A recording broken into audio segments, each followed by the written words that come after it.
Hello दोस्तों, कैसे हैं आप सभी लोग। आज हम लोग डिस्कस करेंगे 2 March first shift RPF constable exam में जो भी जीएस के क्वेश्चन पूछे गए हैं उनका एनालिसिस करने वाले हैं। तो ये वीडियो आपके लिए काफ़ी इंपॉर्टेंट होने वाला है, क्योंकि आने वाले एग्ज़ाम में यहीं से क्वेश्चन आपसे इससे ही मिलता जुलता क्वेश्चन पूछा जाएगा। तो वीडियो के अंत तक बने रहिएगा। सबसे पहला क्वेश्चन था, भारतीय संविधान के किस भाग में नीति निर्देशक सिद्धांत डीपीएसपी शामिल है। तो बड़ा आसान क्वेश्चन था। आंसर होगा भाग 4 आर्टिकल 36 से 51 तक। कुछ अदर इंपॉर्टेंट पॉइंट है इसमें, जो कि आयरलैंड के संविधान से लिया गया है डीपीएसपी 1937 में, और ये न्यायपालिका द्वारा लागू नहीं किया जा सकता है, ये ध्यान रखिएगा। दूसरा क्वेश्चन क्या पूछा गया था कि पंचवर्षीय योजना कौन तैयार करता है। तो आंसर होगा केंद्र सरकार, यानी कि योजना आयोग के तहत पंचवर्षीय योजना तैयार करता है। और योजना आयोग जो है ये साल 2015 में नीति आयोग के रूप में कन्वर्ट हो गया। नीति आयोग का फुल फॉर्म पूछा जा सकता है आपसे, तो याद रखेंगे national institution for transforming India. ये योजना आयोग की जगह ले ली है। नेक्स्ट क्वेश्चन पूछा था, एलिफेंटा उत्सव किस महीने में मनाया जाता है।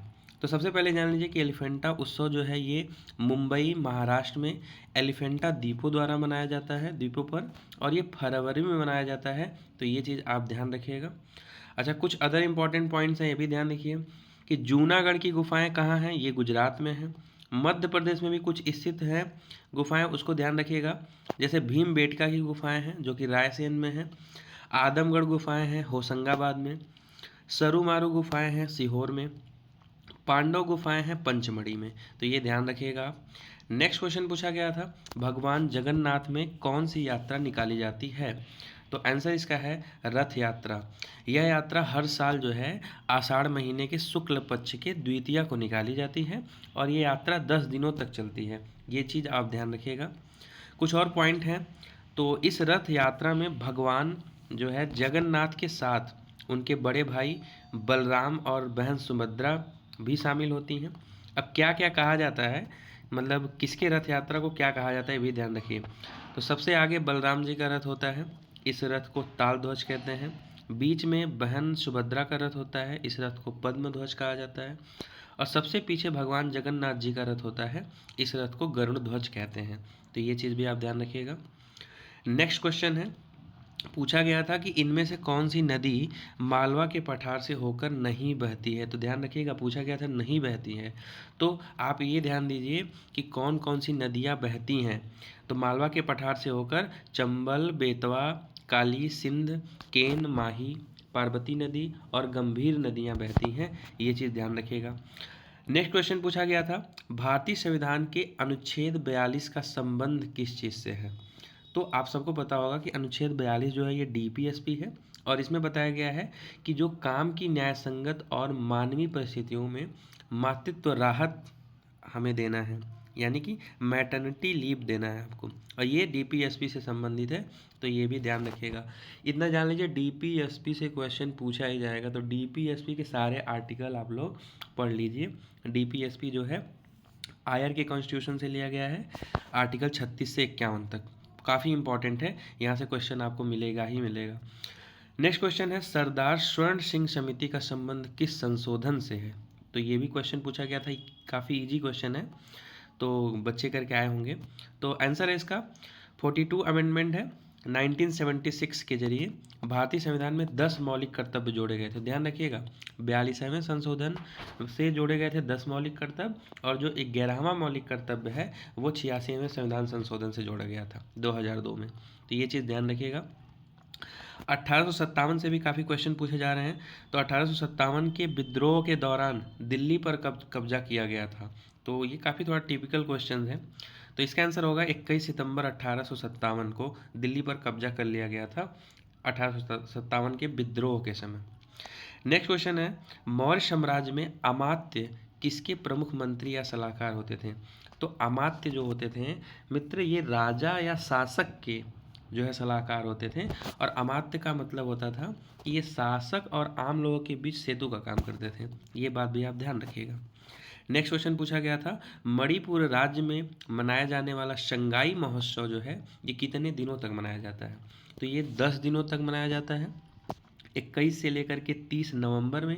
तो महीना पूछेगा तो नवंबर याद रखिएगा, और दिन पूछेगा तो 10 दिन तक मनाया जाता है। और ये मणिपुर के पर्यटन विभाग द्वारा मनाया जाता है, और ये सबसे बड़ा सांस्कृतिक महोत्सव है मणिपुर के द्वारा जो कि मनाया जाता है। त्योहार से भी काफ़ी प्रश्न बन रहे हैं, और त्योहार में मित्र पूछा जा रहा है कि किस दिन को मनाया जाता है। ये नहीं पूछा जा रहा है कि ये त्यौहार किस राज्य से संबंधित है। तो थोड़ा सा आप जितने भी त्यौहार हैं ये ध्यान दीजिएगा कि कब और किस महीने में और कितने दिनों के लिए मनाया जाता है। पूछा गया था गणगौर कितने दिन तक मनाया जाता है। तो पहले जान लीजिए, ये जो गणगौर का त्यौहार है ये 17 से 18 दिनों तक मनाया जाता है, और यह त्यौहार जो है होलिका दहन के दूसरे दिन चैत्र कृष्ण प्रतिपदा में शुरू होता है और चैत्र शुक्ल तृतीया तक खत्म होता है। तो थोड़ा सा ध्यान रखिएगा इसे। नेक्स्ट क्वेश्चन है, भारत के उपराष्ट्रपति का चुनाव किसके द्वारा किया जाता है। तो भारत के उपराष्ट्रपति का चुनाव ये जो है संसद के दोनों सदनों के सदस्यों द्वारा किया जाता है, जो निर्वाचित भी होते हैं और जो मनोनीत होते हैं, तो दोनों मिलकर जो है उपराष्ट्रपति का चुनाव करते हैं। तो और ये चीज़ अनुच्छेद 66 में लिखा हुआ है। तो आर्टिकल आपको पता होना चाहिए उपराष्ट्रपति का, 63 से लेकर के आगे जो है आर्टिकल ये उपराष्ट्रपति से ही संबंधित है। तो नेक्स्ट क्वेश्चन है, भारत और चीन को कौन सा दर्रा जोड़ता है। तो देखिए दर्रे से भी क्वेश्चन आया हुआ है, तो आंसर होगा इसका काराकोरम दर्रा और नाथुला दर्रा। ये दोनों दर्रा जो है भारत को चीन से जोड़ता है। और भी कुछ दर्रे हैं वो इम्पोर्टेंट में देख लिया जाए। तो भारत और तिब्बत से अगर पूछेगा आपसे तो लिपुलेख दर्रा है। कौन सा दर्रा लेह और कश्मीर को जोड़ता है, तो जोजिला दर्रा याद रखिएगा। भारत और म्यांमार को कौन सा जोड़ता है, तो डिफू दर्रा है। हिमाचल प्रदेश और लाहौल जिले जो लद्दाख में है वो लद्दाख को लेह से भी जोड़ता है, तो बारालाचा पास है, ध्यान दीजिए इसको। कुल्लू घाटी को भारत के हिमाचल प्रदेश के लाहौल जिला और स्पीति घाटियों से जोड़ता है रोहतांग दर्रा, ये भी जो है आप ध्यान रखिएगा। नेक्स्ट क्वेश्चन पूछा गया था, शिक्षा का संबंध किस अनुच्छेद से है।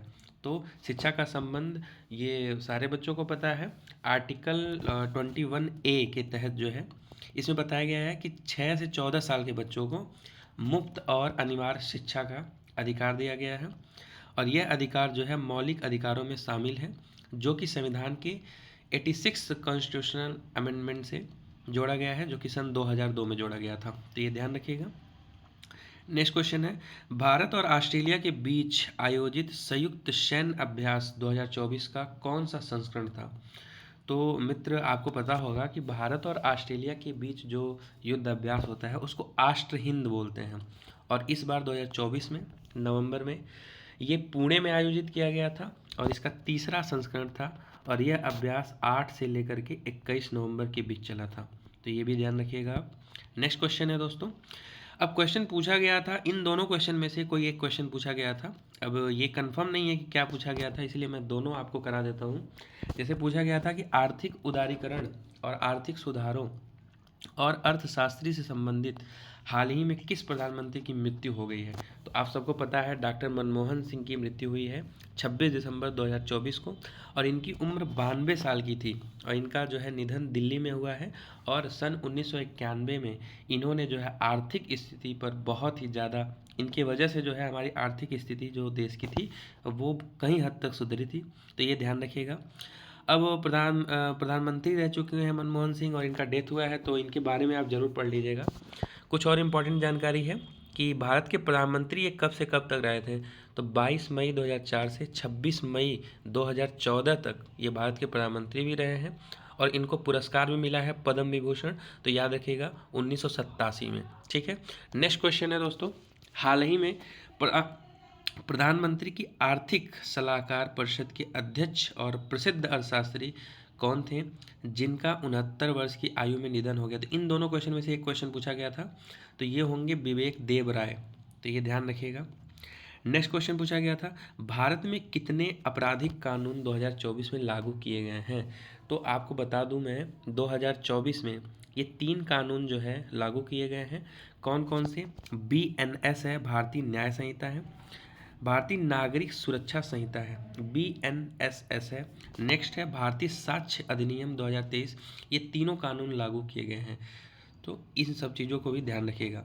तो दोस्तों इतने क्वेश्चन जो है हमें अपने कुछ दोस्तों के द्वारा मिले हैं जिनका एग्ज़ाम जो है 2 को था, तो ये चीज़ आप ध्यान रखिएगा। बाकी जो है आगे यदि कोई भी ऐसा शिफ्ट अगर हमें पता चलता है तो मैं आपको जो है वीडियो अपडेट कर दूंगा। तो जितने भी शिफ्ट हैं मैं सबका एनालिसिस कराऊंगा, तो मुझसे जुड़े रहें। थैंक यू, धन्यवाद।